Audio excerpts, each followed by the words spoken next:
A lot of the traditions at Ohio State were born in the late 19th, early part of the 20th century, and they came largely from the activity of students.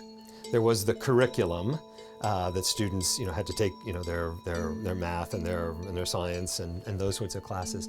But then there was a very well-developed extracurriculum, it was called, and that included things, for instance, like literary societies. In fact, it was one of the first groups that formed on campus. One of the first student groups on campus were literary societies to read and discuss literature.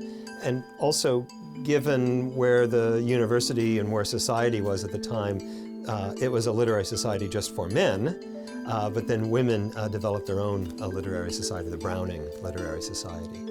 And that was the way in which a lot of what we think of as campus or university traditions, they were born from these kinds of student activities.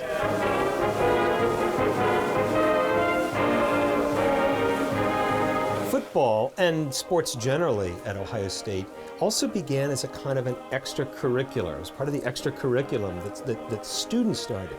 So football was started really as a kind of a student club, a group of students getting together. And it wasn't really organized by the university until about 1898. And that's true for a lot of sports. Baseball was another one of sports, track running events. These would have been pursued by students, and then only later does the university sort of take ownership of them. So there's a lot of traditions, I think, like football, that were born of student activities. One of the traditions that you would have seen, even in the early part of the 20th century, would have been the requirement that freshmen wear beanies. There were all sorts of penalties, demerits and otherwise, if you were caught walking around campus without your freshman beanie on it.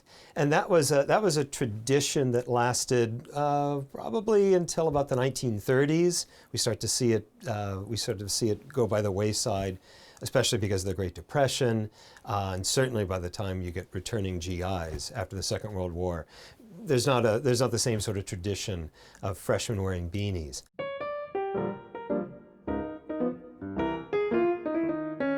One tradition that we don't practice anymore is the cane rush. And we don't know when it started. It was probably sometime in the late 19th century. So it was a contest between the freshman and sophomore classes, male students. There was a cane, about sort of this high, and the cane rush was sort of like a combination of sort of rugby and Red Rover and beating up your opponent, but the idea was to move the cane across a boundary. And it was essentially, as I say, just large numbers of freshmen and sophomore students banging their heads against each other and roughhousing in such a way to move the cane across. In some ways, there is a tension, I think, between maintaining and holding on to traditions and being forward-facing, forward-looking. But I think it's a useful and creative tension, and I don't see them necessarily as being at odds with each other. Traditions are as much a connection to the past.